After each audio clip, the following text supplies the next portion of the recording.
Mga binati na kong mga kaigsuunan diha kang Kristo mayong adlaw kanatong tanan. Aduna pud kita dugang nga pagpatinaw alang sa atong mga kaigsuunan nga mga miyembro sa Seventh-day Adventist Corporation.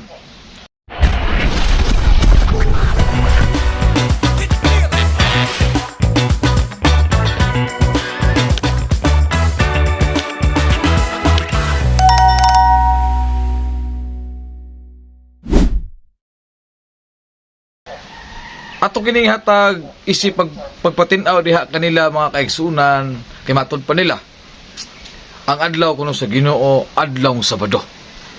So tinuod ba ang giingon nila maigsuon nga Sabado ang adlaw igpapahulay sa mga Kristiyanos? So atong hatagan og pagpatinaw karon maigsuon ug ato kining basahon ang balaang kasulatan. Ang Exodo kapitulo 31 bersikulo 12. Atong basahon sa balaang kasulatan.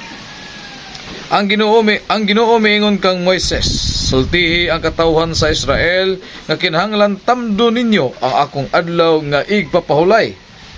Kay mao kini ang ilhanan tali kanako ug kaninyo ug sa inyong kaliwatan aron kamo masayod nga ako ang Ginoo. Maoy nagpili kaninyo aron mahimong akong katawhan. Busa kinahanglan nga tamdo ninyo ang adlaw nga igpapahulay kay gibalaan kini alang kaninyo. Ang dili magbalaan niini kinahanglan patyon. Ang magtrabaho sa adlaw igpapahulay puuhon gayod. Busa buhata ninyo ang inyong mga buluhaton sulod sa unom ka adlaw. Apan ang ikapito adlaw sa pahulay ug kini balaan. Gigahin kini alang kanako, patyon ang magtrabaho niya ng adlaw. Kinahanglan tamdon sa katawhan sa Israel ang adlaw nga igpapahulay kay kini usaman kakasabutan nga dayon. Usa kini kawalay katapusan nga ilhanan tali kanako ug sa katawhan sa Israel.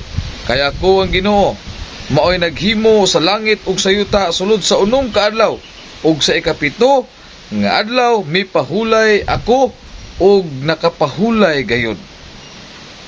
So mga binati na kong mga kaigsuunan diha kang Kristo, tinaw klaro ang giingon sa atong Ginoo.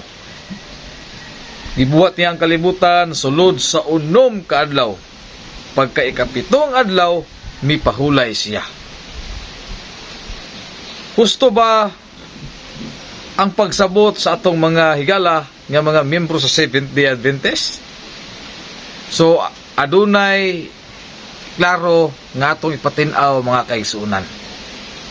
Dili gayon mahitabo nga adlaw Sabado ang igpapahulay sa Dios ug sa mga Kristiyanos. Kaya ang Ginoo nga maoy nagbuhat sa langit ug sa yuta, maoy nagsugo kang Moises,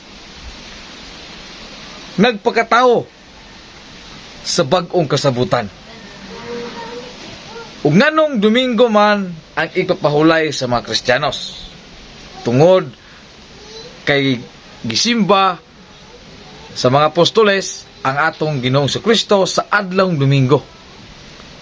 Ug wala na gid maigsoon nagsimba ang mga apostoles sa mga pagtulunan sa mga Hudiyo human mamatay atong Ginoo kay si Kristo naman ang gisimba.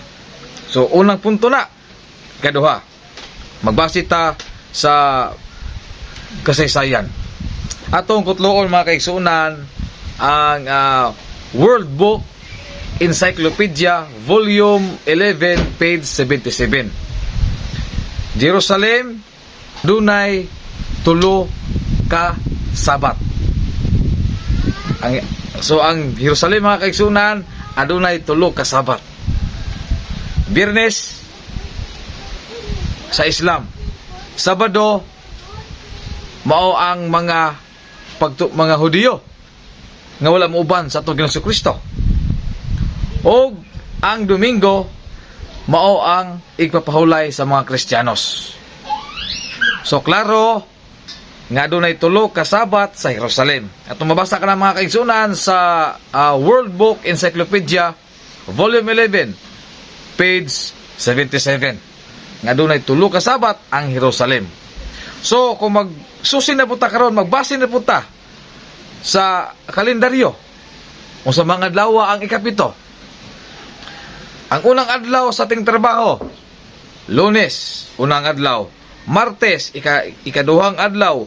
Miyerkules, ikatulong adlaw. Huwebes, ikaapat nga adlaw. Biyernes, ikalimang adlaw. Ug ang ikaunom ka adlaw mao ang Sabado. Ang ikapito mao ang Domingo. So kini mga tawanan mga kaigsunan, kining mga miyembro sa Seventh-day Adventist ug uban pang nagtuman sa adlaw Sabado. Delikado gid mo. Apil gimos kamatay. Sumala sa giingon sa atong Ginoo dinhi sa Exodo kapitulo 31, verso Ginoo nga kinahanglan ni patyon, no? Tinaw katong mabasa din Igsoon dinhi sa Exodo 31 nga ang dili mo tamod sa adlaw ipapahulay puuhon gayud. Na maapil gini kapuon ni mga tawala. Kay dili man mao. Kay kung magbasi ta, dili naman ang atong gibasihan ang kini gitawag og